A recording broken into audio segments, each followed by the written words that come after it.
دوستان عزیزم، امیدوارم در هر کجای دنیا که هستید حالتون بسیار خوب باشه.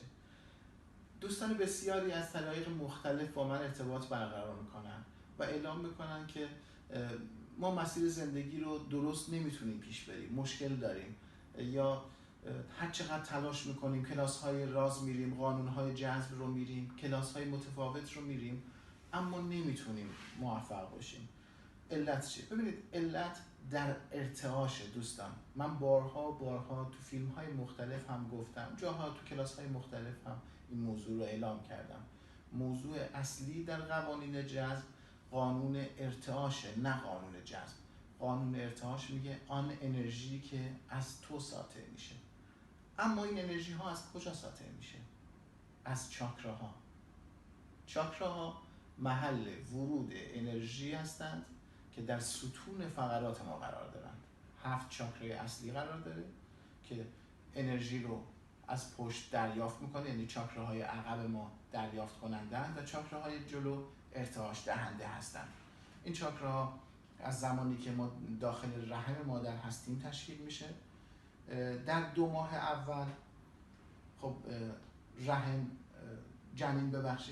در 2 ماه اول جنین ارتباط خودش رو با هستی و کائنات داره و از ابتدای ماه سوم شروع میشه رشد چاکراها. رشد چاکراها به این صورته که در ابتدای ماه سوم ابتدا چاکرای 7م شکل میگیره، سپس چاکرای 6م، سپس چاکرای 5م و همینطور تا چاکرای اول.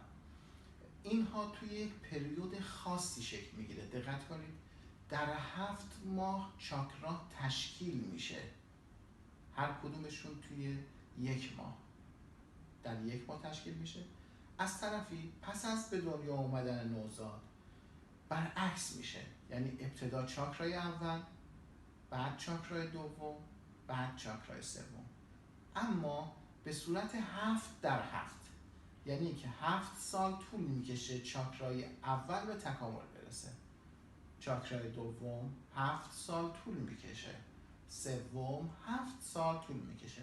پس برای گردش یک تکامل چاکرایی ما زمان 49 ساله داریم، یعنی 49 سال طول میکشه که عملکرد چاکرای ما به تکامل برسه. دقت کنید و اشتباه نکنید، چاکراها فعال هستند و کار میکنند، اما تکامل یافته نیستند و نخواهند بود. اما چاکراها چطور کار میکنن؟ تمام چاکراها تحت یک ضرباهنگ کار میکنن. ضرباهنگ از طریق قلب ارسال میشه. وقتی تپش قلب رو داریم ارتعاش ایجاد میشه و همینطور این ارتعاش رو به چاکرای پایین‌تر و چاکرای بالاتر ارسال میکنه و اون چاکراها دوباره به چاکراهای پایین‌تر یا بالاتر از خودشون. این ضرباهنگ باعث میشه که انرژی کاملا درست و صحیح بچرخه. این مسئله خیلی مهمه. خیلی از دوستان ازم سوال میکنن، خصوصا جوانان امروز واقعا کنجکاو هستن راجع به مسئله چشم سوم. توضیح راجع به چشم سوم هم بدم. فرمولی که بهتون گفتم 7 در 7، یعنی 42 سال حدوداً طول میکشه.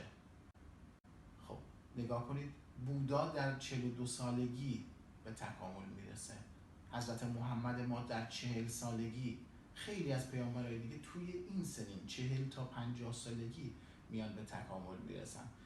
زودتر از این متاسفانه امکانش وجود نداره. مثل اینه که میمونه که شما بیایید بگید که من میخوام توی سن 3 ماهگی حرف بزنم یا در 5 ماهگی راه برم. خب اینطور نیست. باید سن چاکراها و زمانی که موقع تکامل اون چاکرا هست رو شما حتما در نظر بگیرید. من از سراسر دنیا متاسفانه مراجعه کنندگانی دارم که زودتر از حد موعود میخوان جوانان ما چاکرای 6مش رو فعال کنن، دست به تمریناتی میزنن از طریق وبسایت ها، از طریق کانال های تلگرامی که واقعا اطلاع ندارن و متاسفانه باعث آسیب برای خودشون میشن. خیلی ها به مرز جنون میرسن، خیلی ها آسیب های عاطفی، آسیب های روحی، شکست در زندگی، عدم موفقیت. اینها به خاطر اینه که شما چاکراهاتون رو درست خوب کار نکردید براش. شما اگه چاکرای یک منظم و خوبی نداشته باشید متاسفانه مسائل مالی خوبی نخواهید داشت، چون اینها دقیقاً با هم ارتباط خواهد داشت. دقت کنید دوستان، خواهش میکنم، عاجزانه خواهش میکنم سنتون رو رعایت کنید، الکی به سراغ این مسئله چاکرای چشم سوم نرید. حتما با مربی و حتما با در نظر گرفتن این موضوع که سن چاکراتون چقدره و الان باید کدوم چاکراتون رشد کنه ادامه بدید. بعضی از دوستان هم میگن که بله من چشم سومم باز فرض بر مثال آینده رو میبینم یا موجودات غیر ارگانیک رو میبینم. باید بهتون بگم که این مسئله اصلا ربطی به چاکرای چشم سوم نداره. این مسئله دقیقاً مربوط به میزان فرکانس مغزی شما، چه مقدار امواج آلفا، بتا، تتا، گاما در مغز شما وجود داره.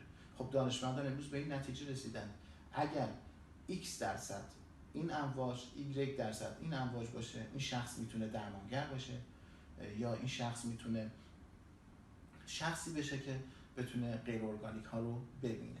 البته بیش از حد بودن این امواج واقعا مضر.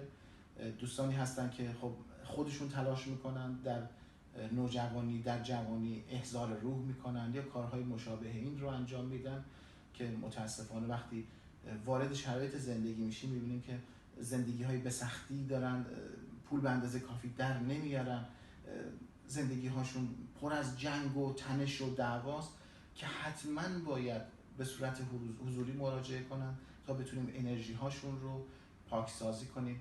البته یک مسئله ای رو هم بگم، چون عنوان پاکسازی رو ما در نظر گرفتیم، چون واقعیت اینه که انرژی اصلا پاک نمیشه، از حالتی به حالت دیگه تغییر میکنه.